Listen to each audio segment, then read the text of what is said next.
चलिए प्यारे विद्यार्थियों, सर्किल पॉइंट यूट्यूब चैनल पर एक बार फिर से आप सभी विद्यार्थियों का मैं एम चक्रवर्ती स्वागत करता हूं। जी हां बच्चों, आप लोगों के लिए बिहार एसएससी की प्रतियोगी परीक्षाओं को देखते हुए बिहार दरोगा और बीपीएससी और शिक्षक बहाली की परीक्षाओं को देखते हुए यह टॉपिक इतिहास का गुज्जर प्रतिहार वंश से आपके सामने मैं लेकर एम चक्रवर्ती उपस्थित हूं।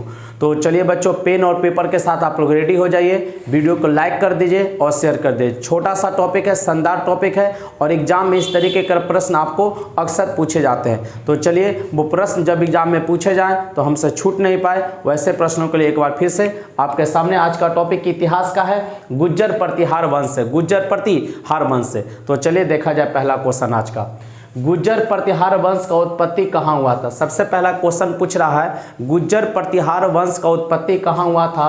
तो गुजरात दक्षिण पश्चिम राजस्थान के बीच में, गुजरात एवं दक्षिण पश्चिम राजस्थान के बीच में किसका उत्पत्ति हुआ, गुज्जर प्रतिहार वंश का उत्पत्ति होता है। इसने अपनी प्रारंभिक राजधानी उज्जैन को बनाया। गुज्जर प्रतिहार वंश के शासकों ने प्रारंभिक राजधानी उज्जैन को बनाया, बाद में इसकी राजधानी कन्नौज हो जाती है। क्या हो जाती है, कन्नौज। अगला संस्थापक पूछेगा तो नागभट्ट प्रथम था। पूछेगा गुज्जर वंश का वास्तविक संस्थापक किसे माना गया, तो नागभट्ट प्रथम को, नागभट्ट प्रथम को। किस शासक ने मलेच्छों का नाश किया, या किस गुज्जर प्रतिहार शासक को मलेच्छों का नाशक कहा जाता, मलेच्छों का नाशक, तो नागभट्ट प्रथम को कहेंगे। किस शासक को या किस शासक ने मलेच्छों का नाश किया, तो नागभट्ट प्रथम के द्वारा किया गया था।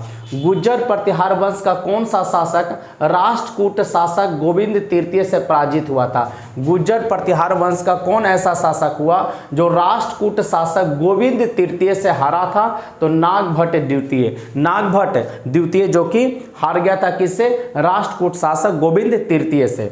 राजशेखर किसके दरबारी कवि थे, तो महेंद्रपाल के। पूछेगा राजशेखर किसके दरबार कवि, तो महेंद्रपाल के दरबारी कवि थे। अब देखेंगे कर्पूर मंजरी, काव्य मीमांसा, विदशाल भंजिका एवं हर विलास के लेखक पूछेगा कौन, तो राजशेखर। कर्पूर मंजरी, काव्य मीमांसा, विदशाल भंजिका एवं हर विलास के लेखक पूछेगा कौन, तो राजशेखर थे। किस अभिलेख में नागभट्ट प्रथम को अरबों का नाशक कहा गया है। किस अभिलेख में नागभट्ट प्रथम को अरबों का नाशक मतलब अरब का नाश करने वाला कहा गया, ग्वालियर प्रशस्ति अभिलेख में, ग्वालियर प्रशस्ति अभिलेख में। अगला प्रश्न, किस शासक ने त्रिपक्षीय संघर्ष का आरंभ किया था। किस शासक ने त्रिपक्षीय संघर्ष का आरंभ किया, तो वत्सराज ने। किसने, वत्सराज ने। त्रिपक्षीय संघर्ष चला था किसके बीच, बंगाल के पाल वंश के बीच, गुज्जर प्रतिहार वंश के बीच और राष्ट्रकूट वंश के बीच। तो पाल वंश से धर्मपाल आया था, पाल वंश से कौन, धर्मपाल। गुज्जर प्रतिहार वंश से पूछेगा तो वत्सराज, और राष्ट्रकूट से पूछेगा तो ध्रुव प्रथम, ध्रुव प्रथम के बीच कन्नौज पर अधिकार करने के लिए त्रिपक्षीय संघर्ष चलता है। कन्नौज को किसने प्रतिहार साम्राज्य का राजधानी बना दिया, तो नागभट्ट द्वितीय ने। कन्नौज को किसने प्रतिहार साम्राज्य का राजधानी बनाया, तो नागभट्ट द्वितीय ने। और इसके पहले अगर कहेगा कन्नौज के पहले राजधानी कहाँ था, तो उज्जैन था। राजधानी कहाँ था, उज्जैन। अगला सवाल देखेंगे, गुज्जर प्रतिहार वंश का प्रतापी शासक आपसे पूछा है, तो मिहिर भोज प्रथम। गुज्जर वंश का प्रतापी सबसे महान शासक कौन हुआ, मिहिर भोज प्रथम हुआ, मिहिर भोज प्रथम। मिहिर भोज प्रथम ने कौन कौन सा उपाधि धारण किया है। मिहिर भोज प्रथम ने, तो याद रखेंगे, आदिबरा और प्रभास का। मिहिर भोज प्रथम ने कौन कौन सा उपाधि धारण किया, आदिबरा और प्रभास का उपाधि धारण किया। गुज्जर प्रतिहार वंश का अंतिम शासक पूछ रहा, तो यशपाल होगा। कौन होगा, यशपाल। गुज्जर प्रतिहार वंश का अंतिम शासक कौन हुआ, यशपाल हुआ। गुज्जर प्रतिहार वंश का अंत किसने किया, तो गढ़वालों ने। कन्नौज का ध्यान दीजिएगा, कन्नौज पर एक और आगे शासक करता गढ़वाल, जिसका जयचंद्र देव था संस्थापक। तो गढ़वाल शासकों ने कहा क्या, गुज्जर प्रतिहार वंश का नाश कर दिया। 8वीं शताब्दी में कन्नौज पर अधिकार करने के लिए किन तीन बड़ी शक्तियों के बीच संघर्ष हुआ है। कन्नौज पर अधिकार करने के लिए किन तीन बड़ी शक्तियों के बीच संघर्ष हुआ, तो कन्नौज उत्तर प्रदेश में पड़ता है, काफ़ी समृद्ध स्थल माना गया है और कन्नौज को समृद्ध होने के कारण महोदय नगर का भी उपाधि दिया गया है।